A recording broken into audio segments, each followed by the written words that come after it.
Hello, everyone.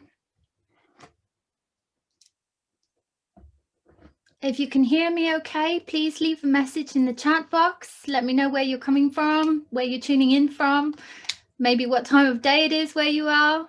What's your plans for Christmas? If you celebrate Christmas. Oh, wonderful. Thank you, Aline. Sarah, nice. 11 a.m. Very good. New Zealand, Madrid. Wowzers. Aline from Zurich, Germany. Switzerland. Wonderful. It's Thank you, 19 hours. Gunjan. Oh gosh, that's my computer. Mexico. Florida. Rome, Iowa, London. Wow. All over the world. Kent in England. Diana Bulba from Paris. Lovely. More and more people are joining. Please bear with us just a couple of minutes. Just want to get everyone the opportunity to start at the same time. Lisbon. Hi, Nestle. Hi, Robert. Geneva and Lausanne. Very good. Very cool. Well, welcome, everybody. Good stuff. Right, so we'll just wait one more minute. Hi, Hannah-Law from London.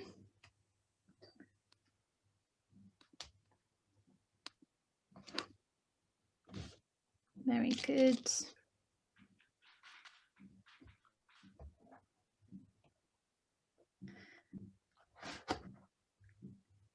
Lovely. Hi, Helene from Hamburg in Germany.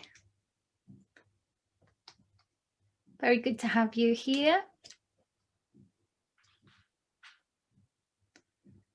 Washington, DC. Wowzers. Okay, good. All right, well, let's crack on. Hopefully everyone there will be more people joining us in a few minutes, but just so everybody knows, this webinar will be recorded, so you are welcome to rewatch afterwards or access the event page, and there will be a link where you can access the video from there as well. Just a couple of housekeeping rules. This webinar will be between 45 minutes and an hour, and it will be divided in two parts. So actually we will have, Laura will be sharing with us various skills, and after each skill we will have a short Q&A session, and then after 45 minutes towards the very end there will be 15 minutes for a more general Q&A if you have any questions. Note that all attendees are muted and without video, and if you'd like to share anything, please do that in the chat box. If you want to ask Laura questions specifically, please use the Q&A section. That way we can, all attendees can upvote their favorite questions, and we can make sure that those are answered first. And that's pretty much it. So I will introduce Laura to you now. I'm sure many of you know that we are very, very lucky to have Laura Day here with us today. It's very high demand, very, very popular, and runs in very, very famous circles. Laura Day is a best-selling author. She has spent 3 decades helping individuals, organizations, and companies use their innate intuitive abilities to create profound changes in their lives. Her work has helped demystify intuition and demonstrate its practical, verifiable uses in the fields of business, in science, medicine, and in personal growth. She has trained thousands of people to use their brains and perceptions in effective ways, including scientists, celebrities, business executives, and other professionals, to realize their goals while creating supportive and inspiring communities.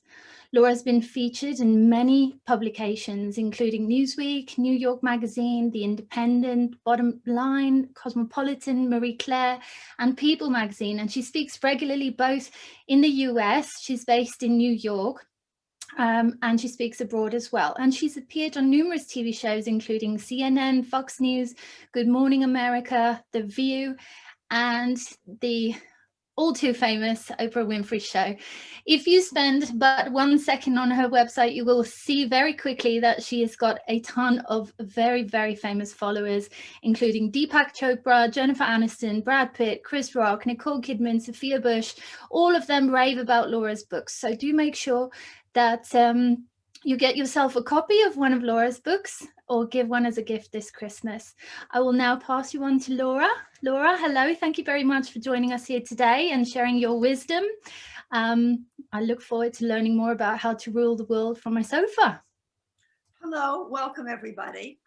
So this is going to be a very intensive hour. I hope you all have pen and paper, because the interesting thing is not going to be what I say. The interesting thing is going to be what your intuition and your awareness reveals to you. Before we begin, I want to speak a little bit about how I train and how I practice intuition. Intuition is non-local perception. It's the ability, telepathy, to know what someone's thinking from a distance. It's remote viewing, the ability to view a remote location. It's precognition, the ability to see something that hasn't happened yet. All of these skills, which are innate to each one of us, have been extensively and convincingly demonstrated over the last 60 years, and much more easily so, certainly in the last few decades, because now we can see that the brain responds to an image that it will see in the future.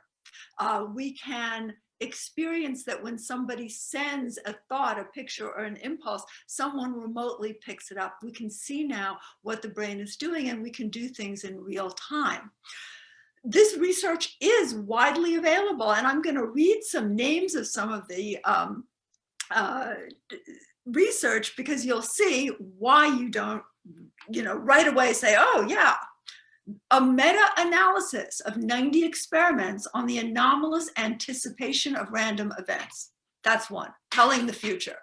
That you could Google, right? Electrophysiology of intuition, pre-stimulus responses in group and individual participants using a roulette paradigm. Once again, if they used clear, short words, you could get it. I started in the early 80s as a subject for many of these experiments.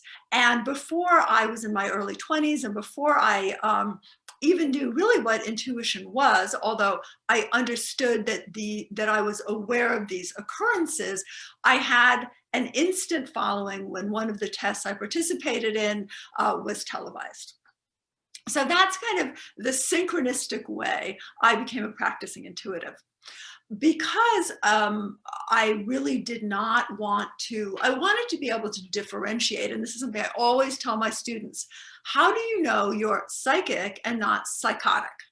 I knew because I chose to work predominantly with companies, with medical centers, with research programs, where if I was wrong, and everybody makes a mistake, if I was wrong, it was evidence-based. They would be able to prove or disprove the information that I came up with. And in my practical intuition trainings, that's how I train people, not to go into the esoteric, although as I get older, I'm really enjoying, flying my freak flag a little. But how do we use these remote skills? How do we use these skills to improve our daily life, to strengthen our company, to strengthen our families, to be aware of our health, to be better in our professions? How do we apply them practically? And how do we discern when it is useful and when it is damaging? Now, before we get into why intuition can be damaging, I want to talk for a minute about habit, belief, and the subconscious. Your brain operates 95% below your conscious awareness. In fact, your subconscious makes a decision 7 seconds before your conscious mind is aware of making it. So 7 seconds before I touched my head, my subconscious said, okay, to make this point, you're going to touch your head.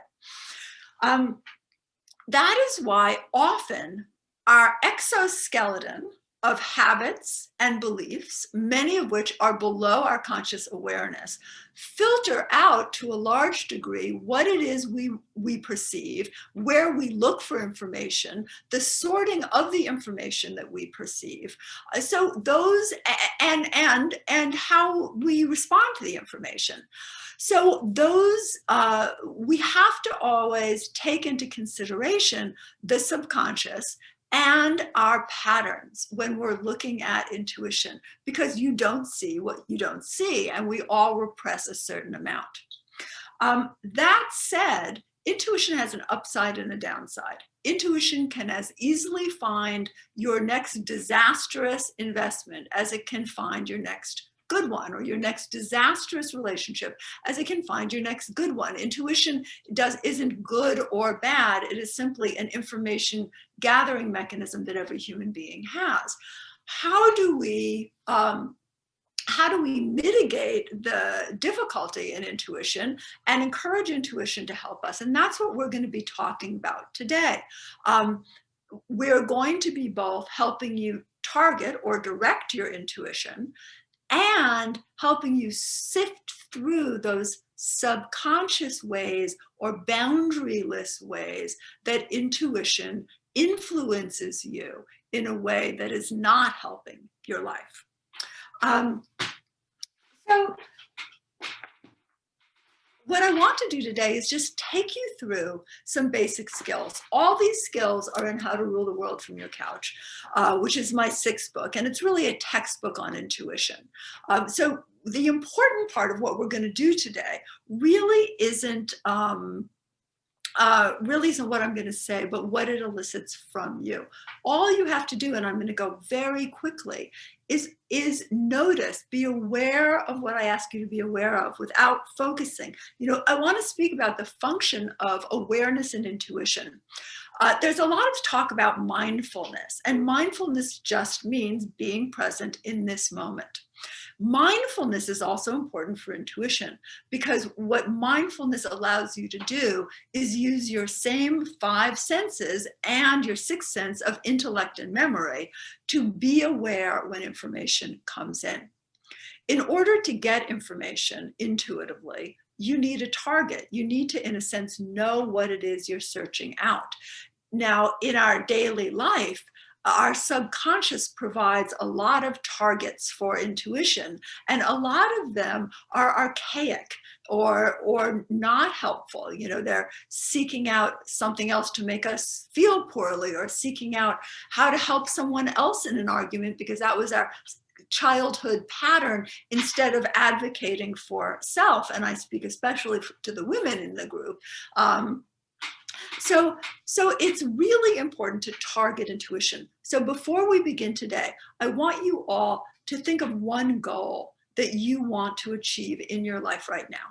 And just write that goal down. The mind is a messy place. One reason you don't experience a lot of your intuition is because it's thrown in like my shoe closet. I can never find a complete pair because there's so many in there.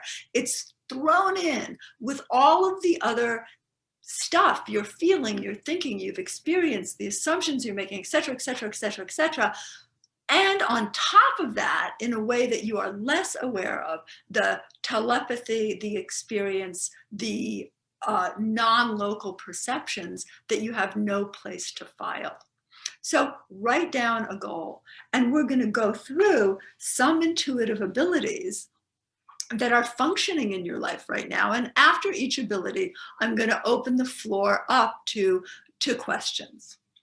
I always like to start with, you know, intuition has many spokes, and I always like to start with the spoke of telepathy, because telepathy is something that most people are to some degree quite aware of, whether it's knowing somebody is making a judgment about you who is not physically present and you're not having communication with, and then you later find it's true, or someone's worrying and then that gets verified, or someone's about to do something and then you find out about it and that gets verified. Once again, verification, verification, verification. The first thing we do with telepathy, which is remote, person to person, communication, although you can also do it with an organization, but that's an advanced group. I want you to be aware, without hyper-focusing, of just all the conversations you're having in your head right now. And assume you're having them in real time. The person who cut you off on the highway, your child who's not doing what they're supposed to do, a friend who pissed you off, somebody you really want to have call and they're not calling. All of that telepathy, research shows, is happening in real time. Most of it is not your imagination and your projections of conversations. Most of it are real dialogue that the other person is also perceiving. Of course, once again, perceiving in their own messy consciousness, so perhaps not consciously aware of. The first thing to do with telepathy is to, in a sense, clear your field. What are the conversations you want to be having, even with people you haven't met yet? What are the goals of those conversations? So notice first the conversations you are having. Sort out the ones that are really not helpful. And every time you have an unhelpful telepathic conversation, every time that begins, and how do you know it begins? Is you're arguing in your head. That's what it feels like. When you really research it, you find many times you're not arguing in the head. The other person is actually experiencing it. So pick conversations you do want to be having and pick an objective for them. So perhaps you want to negotiate with your teenager, but you can't talk it out because they're not willing to hear you. Perhaps you want to negotiate with your spouse or your employees. Pick conversations, and once again, write them down. What productive conversations, assuming, and of course, intuition, when you first learn to use it, is all about suspending disbelief, not throwing it away, just suspending it, and running the experiment. And then documenting, so you have an evidence-based practice. So you can see, oh, I did this, and this occurred, and it verified, or it disproved, at least for the moment. So you notice the conversations you don't need to be having, and we all have many of them.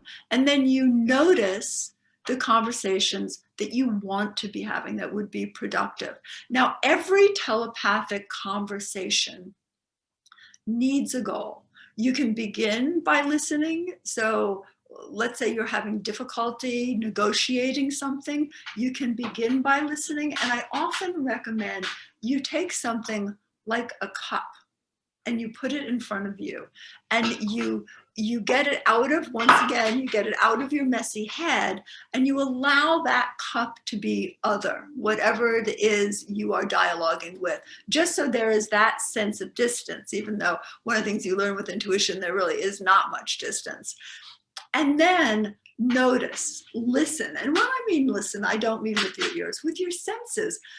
When you want to experience what that person is communicating, what is it you are sensing and how is it you are sensing it? And allow, don't look for. Creative visualization has no place in intuition. Intuition is about allowing awareness. It is mobile attention. It's the allowing, not the searching, not the creating. In fact, that is counterintuitive. So when you have your target, and when you've gotten a sense of what their part of the dialogue is, and it literally may just be a feeling initially, ask yourself, what's my goal here? What is my goal in this dialogue? What do I want to get a yes to? What action do I want to have? What understanding do I want to come to? And then allow yourself to be your message and to connect. And we all have different ways of perceiving of connection, but to have that dialogue the same way you've had some of the unfortunate dialogues in your head, to have that dialogue with the person. Now, as you practice your telepathy, what you'll notice is you shift positions in order to be able to create agreement. And this is very important. And it's an important thing to be aware of that shift, because that's intuition helping you frame whatever it is you're presenting in a way that the other person might integrate it and do something about it. You can't force something down someone's throat with telepathy, anything more than you can in any other way, but it does give an edge in negotiation. An example that I always like to use is I used to have a friend who literally couldn't follow directions if the GPS in a car was a female voice. You know, it was just very traditional, only listen to male voices. And the person wanting to communicate with them would give orders, and it wasn't effective. So if you wanted a person like that to bring home milk, you wouldn't send them get milk because they don't take orders. You would send them the experience of opening the refrigerator in the morning with a steaming hot cup of coffee and noticing that there's no milk. So the telepathy, although you may hear it in words, is actually sent in sensation. And that's how we receive everything and interpret it into words. So you want to send those sensations, and you want to send them in a way that you will get a yes. Here's a trick to telepathy. You can't send a lie, because in a sense, you're sending a conscious message sent through your senses, which are very much linked to your subconscious, to someone else's subconscious, to be able to then be conscious in that other person of what's going on and create change. So you have to send something true. The subconscious doesn't have the skill and guile that the conscious mind has. So you need to send something true. Now, does that mean if you think your boss is a jerk, that's all you can send? Absolutely not. But it means that you need to find something sympathetic about the person, or something that you can offer the person, something that is a hook where you can send an honest message. You need to reframe that message to be able to be an honest message. And one thing that you'll notice with telepathy, and so much is going on, that when you want to consciously send telepathic communication, it's really helpful to do it kind of every hour at the top of the hour, to have a regular practice, because otherwise it gets lost once again in all of the other things that are happening. One of the things to be aware of, we all think of our intuitive abilities as things we do, but one thing to be aware of is you're getting that communication, often not directed consciously from other people. So it's really important when you're engaged mentally, and you may not even know with whom, in something that is unsatisfactory or unhealthy, to disengage and once again retarget that telepathy. Telepathy is such an important part of our powerhouse, and so important to be aware of. Because a lot of the time what happens in our communication, and this certainly happens in close relationships, is that you are saying and gesturing one thing, but you're sending telepathically another. This simple awareness, think of one difficult communication you're having in your life. What are you saying, and what are you experiencing? Because the more that you can put together what you're saying with what you're experiencing, the more impact you will have. And once again, sometimes that takes the creativity of being able to work with your own experience of someone, or your own experience of a situation. In a sense, good telepathy really makes us grow, because in order to negotiate with someone who is frustrating you or being impossible, you actually need to find the person in you that exists. And we all have so many different facets of ourselves. The person in you that exists, that is able then to be honestly convincing and communicate to the other person in a way you get a yes. Try this out. I really suggest that you pick one person, one situation with a person that you want to work with, and you work on it consistently for a couple days. but write it down, because what often happens is you work on something, you don't write it down, you forget about it, you get the result that you then can verify, but you've forgotten what you did. You know, documentation and discipline are both really important when training your intuitive ability. And once again, your intuitive ability is an organic part of you, and there is 60 years of documented research on that. But documenting for yourself what you do, what your target and goal is, and then the responses is a really very helpful way of mastering a tool for yourself, but also alerting your subconscious that this is useful. And your subconscious will block less of it out and make it more available to you, as well as alerting you to when telepathy that may be making you anxious, upset, depressed, enraged, but it's not you or about you, may be tainting your decision making. A lot of indecision is based on very loose, porous, telepathic connections. So I would love to take your questions, and actually you can also just put them in chat. This is a very interesting question. I'm going to answer this one. Please make your questions general enough that they're helpful to everyone. Is it possible to use telepathy to find a home or decide on a city to live? That is not. There are other skills that are better for that, such as remote viewing or precognition, which we're going to speak about. Telepathy is better for both negotiating and, in a sense, corporate spying, you know, knowing what someone else's intentions are, knowing how a person or company is communicating both with themselves and the world around us.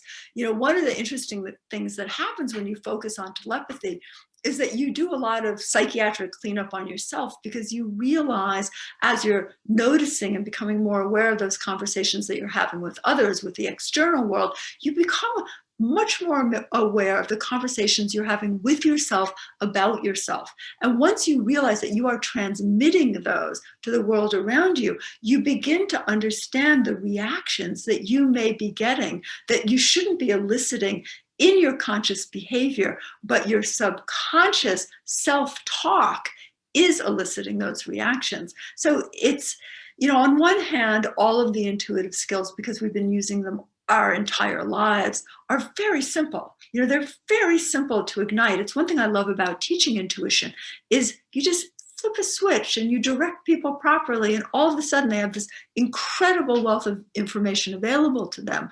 On the other hand, because we as human beings are so complex and we live in a world that is full of interrelatedness and complexity, they are also extremely complex. So let me see. Can you block yourself from other people's telepathic chatter? You can't block yourself, because blocking requires that you invest energy in that chatter or in blocking it. What you can do is redirect it. You know, the same way pushing someone away is a lot more energy intensive and less effective than simply getting out of the way. As Sun Tzu says, be like the water. So the way to block somebody's telepathy with you that is not productive for you is to, every time you become aware of it, alert yourself to be aware of it. And every time you become aware of it, redirect it. You can also respond to telepathy. So often in work situations, you know, your boss will be, or a coworker will be saying, not telepathically, things that you have a reaction to. And instead of being reactive, you can use telepathy to respond in a way that gets a better response from them. Even something that you couldn't say verbally, like, I would do this happily without your shaming me. And you may get verification by the person saying, you know, I'm so sorry, I was in a bad mood today. Thank you so much for doing X, Y, and Z. Once again, keep your practice evidence-based. It's not that all of these abilities don't work for all those things that go bump in the night. It's that they're not particularly useful in the day-to-day. And if you don't have an evidence-based practice, you don't ever know when you're imagining something or when you're intuiting something. Discernment is counterintuitive. So people always say, how do I know this is intuitive or not? You don't. One of my gifts precognitively as an intuitive is I simply report what it is I experience when I have touched my target, when someone's given me a target, and I don't filter. Filtering that discernment is counterintuitive, but that's why you document, because we can misinterpret things, and it's really important to have in front of you on a page, or people under the age of 40 probably only use their cell phones, on a cell phone. It's really important to have it documented so you can actually see, yes, this was happening, this did happen, I did predict this, or no, I was off here. And then you instinctively find ways that to perfect your skills. Your gut feeling, people always say gut and intuition. Your gut feeling is not always intuition. Often your gut feeling is that, someone looks like your mommy or daddy, or you haven't had breakfast this morning. And those intuitions that are, repetitive and nagging usually are neuroses and not intuition. Intuition is a very detached state and a very separate skill. So let me see if I can do one more, let me see how we're doing in time. One more question before we go on to the next skill. Can this conversation be with my future self who has manifested the outcome I desire? Absolutely. And it can be, the target can be who you would be or will be when that desire has been manifested. There are other ways to do it too. I mean, that's one thing precognition is really good for, which we will speak about, not next, but soon, is giving you the most likely outcome, and then you use precognition to change it. Actually, you know what? We'll do precognition now. There are a couple other skills. So precognition, a lot of research has been done in telepathy, but other than telepathy, remote viewing, precognition comes in an absolute third on what's been researched the most. We do perceive the future, and we do it in ways that have been verified and documented, because again, we can now see what the brain does. So we can see that the brain reacts in advance to a randomly generated image that will be generated in the future by the computer. So we've played those things over and over and over, and we know that the human brain can do this. That was a really good question about precognition. So, okay, so here is the problem with precognition, especially when you're doing it for yourself. We all know what we're afraid of, or at least some of what we're afraid of, and we all know what we want. And so when you are doing precognition for yourself, you have a bias, and that bias is very hard to overcome. On Laura Day Intuit at Instagram, one of the things we do every day, and I read on the lives, is we exchange readings on people we don't know, because the easiest way to get accurate precognitive information is to know nothing. The mind wants to reason. Now, we are precognitive all the time. I mean, if you just all take a moment to think of how many things did you know that were detailed, did you know were going to happen, that happened, and actually, knew how they were going to happen. Deja vu is precognition. Precognition can be something that is really not useful, depending on how you use it. Precognition, even for a company, even if it's not a personal kind of juicy thing, if you know what's going to happen, the first question, and of course that knowing can also be very confused. You can get confused with what you feel, what you hope for. But once you have a question, So will Zango, let's say Zango's a stock, will Zango go up? You have to refine the question in order to get a precognitive answer. Will Zango go up? Well, it's publicly traded. It'll probably go up and down 50, 100 times today. What are you really asking? So for precognition, a target is, the more refined the question or the target, the more detailed and accurate an answer you can get. With precognition, a lot of mistakes are made in how we ask the question. Will I be happy with this person? Well, you'll be happy for 10 minutes here, and then you'll be miserable for 2 years. And if you stick it out, you'll be happy for 3 years. So the first thing with yourself is to ask, what is it I really want to know? So someone said, what city to live in? Your precognitive question might be, where do I move? Or where would I be happiest moving to? And then you have to define happiest. So really you have to filter. That wasn't a perfect example. You have to filter your target.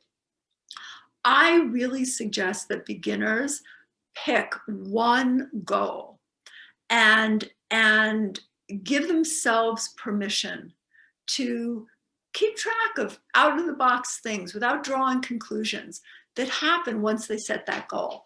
This book, The Circle, is actually, the book itself was written in somewhat esoteric language, but the process is a process that I used to use with companies that were being acquired.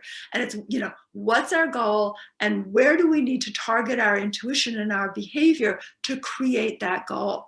What happens when you have a target and when you take it in a sense, once again, out of that messy mind, is that you will notice, especially if you document, that from left field, a lot of information comes in, and that information begins to form a timeline for you.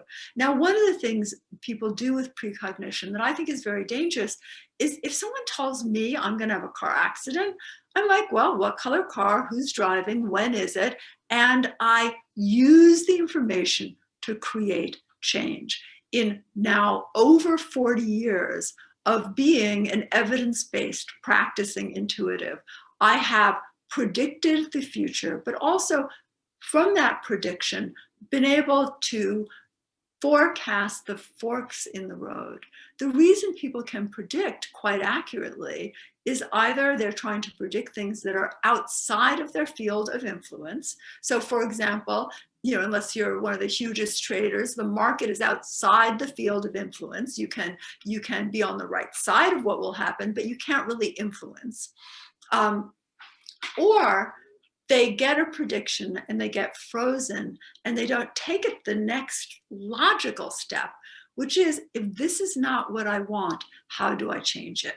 Once again, it is hard. I mean, I make my living predicting the future for companies. And the reason they hire me is it is really hard to do it from inside the box. And we all have our own box, So even I, when it's about me, will reach to other people to see outside my beliefs, outside of my patterns, and see what I may be blinded to.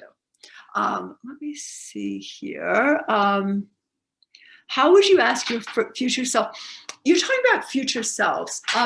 I going into what is time it would be a whole other workshop, which I would love to do.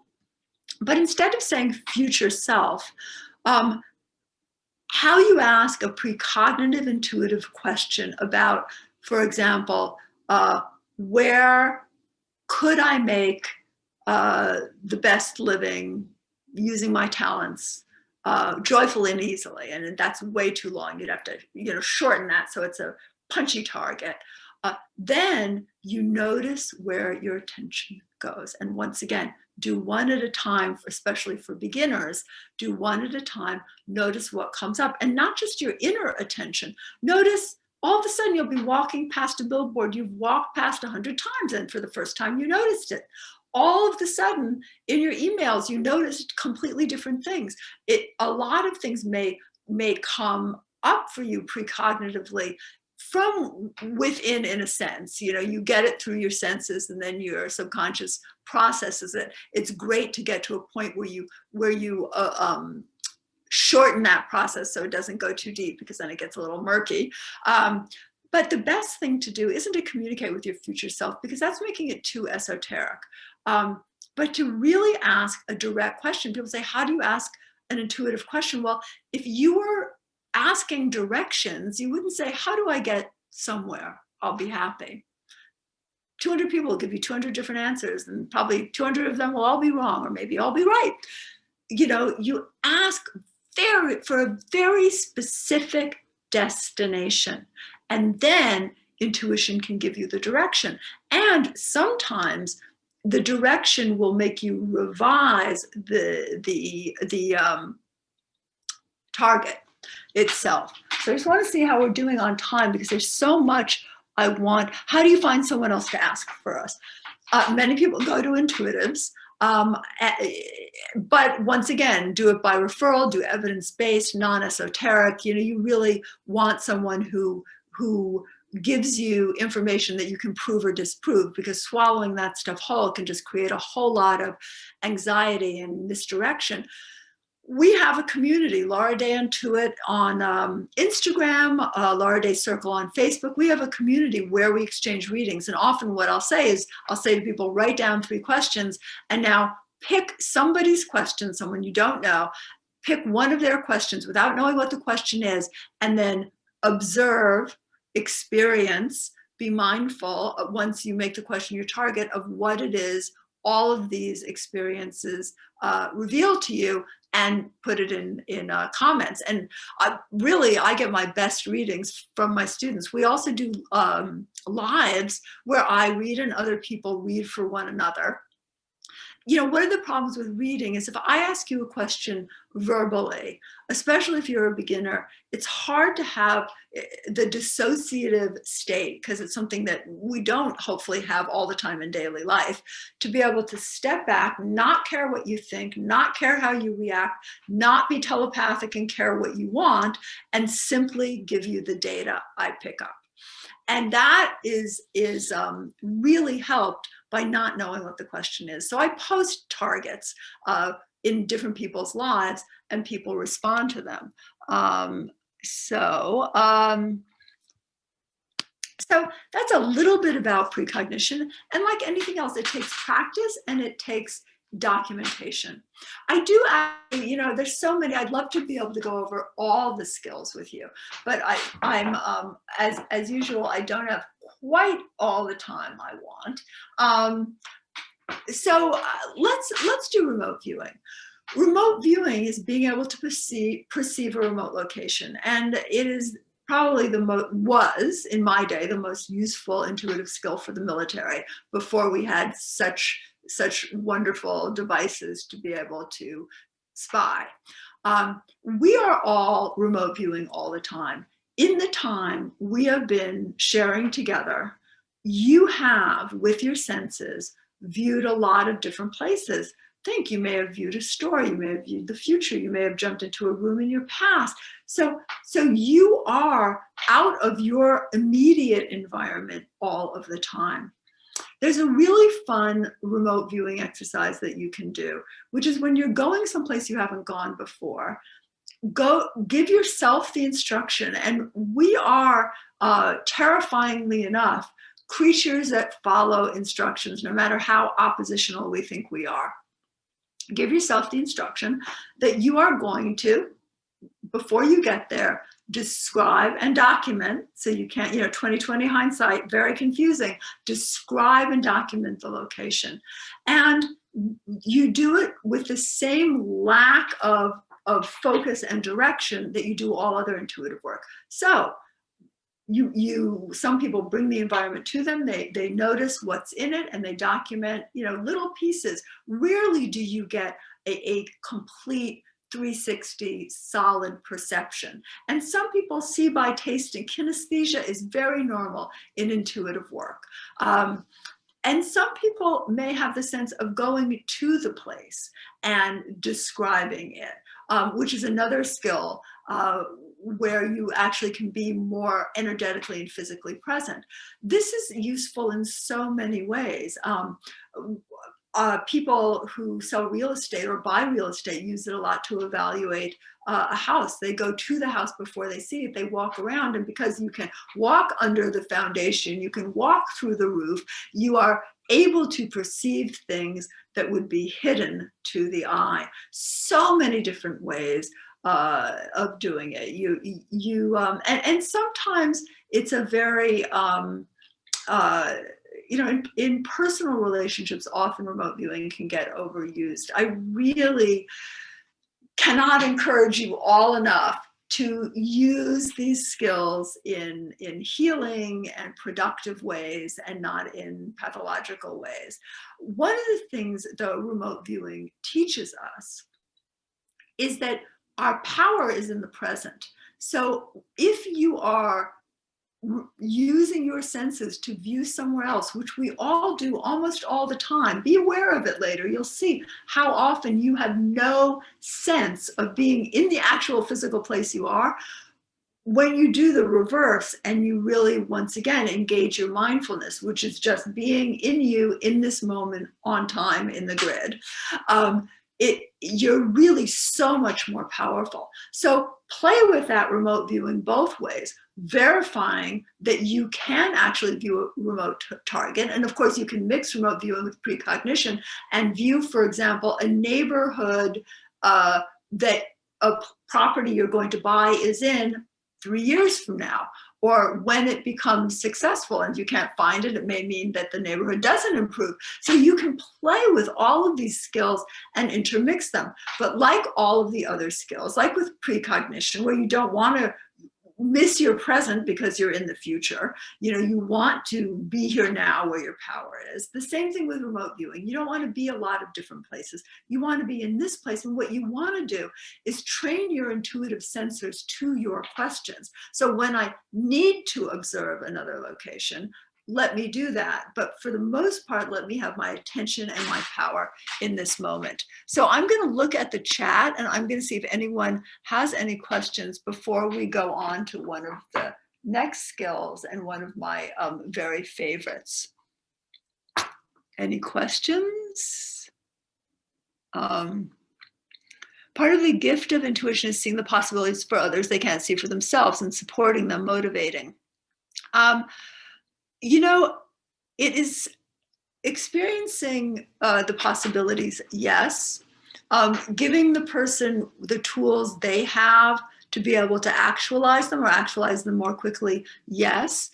An intuitive does not always make a very good therapist or even a very good coach in a sense, because when you are an intuitive by profession, you're not working with process. You go to the end result. You can tell the person the things, but helping them motivate their subconscious to get there is a different, it's a therapeutic skill. It's a very different skill. And one of the things, I used to train doctors to be better doctors, for example. I've done less of that in the last few years, but I train people to use intuition in their field of expertise. And actually, intuition does function best in two areas: your area of expertise and, unfortunately, your area of neurotic preoccupation. So if you think, every partner is going to let you down, your intuition will help you find the next partner to let you down. The truly brilliant physicians and researchers and mathematicians I know, their intuition innately, whether or not they believe in it, is targeted toward whatever it is they are practicing, making them better intuitives, better mathematicians, better drug researchers. So those are the two flip sides of your intuition. Your area of greatest expertise, it ideally is alert there, and unfortunately your area of greatest neurotic preoccupation. It is really important to be participatory in life. Your intuition really only can make change in the present. You can only change the future in the present. And by the time you get to the future, it is the present. So you really want to be careful how you manage all of those skills. And it's interesting. You're talking here about someone shut down and shut you out and you can't walk away. But often, you know, one of my favorite misuses of telepathy is the person who says, okay, I'm leaving you if you don't do X. But then all they do is say, when's this person going to come back? And what's this person doing? What's this person thinking? Why should the person make contact with them? They are already in contact telepathically. So just the awareness that you are feeding somebody else often through your telepathy allows you to manage it very differently. We are not going to have time to work on healing, although we'll certainly do some quick healing. I want to go over mediumship, and I'm going to do this very quickly. Mediumship, although in esoteric circles it is used to define communication with, you know, dead people, or mediumship is actually an object, a way of positioning attention. Mediumship is the only intuitive ability that does not require detachment. Mediumship is when you become the object of inquiry. So if you wanted to evaluate me as a potential CEO, you might become me, or have your intuitive become me, put me in the job, and then notice from inside of me, using I, Laura, you know, I am doing this, I react to this. So it is a position of attention. Now it's very helpful even for using your telepathy, for knowing how somebody experiences the world, how somebody experiences you, how somebody experiences an idea, but from their own perception, not from that detached perception that is often more accurate with data. So if you become a company to evaluate it, you may experience the company's feeling about themselves, which may be very misguided. Whereas there are other techniques that are better for that. That's why when I train people in intuition, I train them to use all techniques together, but I train the techniques one by one, because they can also be checks and balances for one another. So it's 2:51, and I want to, okay, does intuition influence or manifest certain outcomes? Well, subconsciously, intuition is always predicting outcomes. And if you don't do something differently, intuition will organically create those outcomes.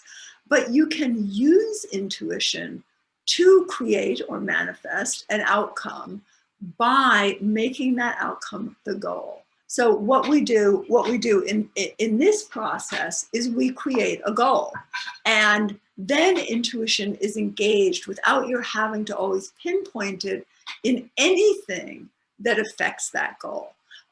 So yes, absolutely. One of the things I love about intuition is, you know, creativity and imagination and brainstorming can only bring up things you have already been exposed to. So by definition, they limit your options. Whereas intuition, given a target, can make you aware of something you've never been exposed to that would more appropriately help you realize that target or that goal. How can you disengage from your ego so you can fully unlock intuition and precognition? It's, you know, it's not, we use ego. My new book, which is not yet published, is really all about the ego. And actually the ego is what allows us to use intuition to create change. Without ego, it's just a mush of information and no direction. Structure is so important when using your intuition. I think what you're talking about is belief and habit, and belief and habit does screen out things that we either can't tolerate, don't believe in, don't want to experience, and that is very hard to do. There are ways to answer your own questions without knowing what you're asking, but after a while you get even too good to be able to do that. The reality is often you don't see what you don't see, which is why it's really helpful to practice intuition in a group, in a community, to exchange readings, to exchange healings. Because the same as with directing energy. We direct our behavior and energy in very patterned ways. And if we want to do something new, we need to have something from outside of ourselves, whether that's intuition or someone else's input, to be able to consider something new and to be able to revise those patterns. You are your own hardest read, which is why I really love, boot camp is what I call my intensive training, is a group of 50 people, and they exchange readings for the rest of their lives. I have boot camps that are still together from 35 years ago. And it's really helpful to have people outside of yourself to say, okay, this is my target, and the person just reports information. I do want to bring up the dark side of mediumship. You can become something, and what you'll see if you do the exercise is, if you document becoming someone else, you will find that you may pick up, for example, a physical symptom they never revealed to you that they then reveal to you. You can verify that you're doing this. Here's the problem. Mediumship, that porosity of being, that porousness of being, also makes us vulnerable. So if you are not as fully as possible inhabiting yourself, you very easily pick up, even remotely, somebody else's experience. And in decision making, if you are someone who is somewhat dissociated naturally, what happens is someone else's drive can merge with you, that can confuse you. So once again, that practice of mindfulness is incredibly important. Can we use these techniques in creating fantasy worlds when writing a book? You certainly can, but the way to do it, because intuition is actually better in creating reality worlds that haven't happened yet, true dystopias, true utopias. But what you can do is target your intuition to what themes and characters will sell in your market, and then allow those themes and characters to tell you their story. So intuition really is about fact, it's about data, it's not about imagination. However, getting the data on what kind of creativity you can easily market, or you will enjoy writing, or if you're a teacher that your classroom will respond to, that is an intuitive process. People confuse both intuition and feeling and intuition and creativity, and they're very, very different things. So we only have 4 minutes left, and in those 4 minutes, I want to really encourage you to exchange readings with others. And the way to do that is to say, I have a question written down on a piece of paper. Can you just tell me everything you're thinking and experiencing and imagining in any way and speak without stopping? Because creativity is a very complex process. Intuition just comes in and kind of hits you over the head. It's a dissociative data stream through your senses, not always in pictures, not always in words. I have a friend who tastes market variations. So also your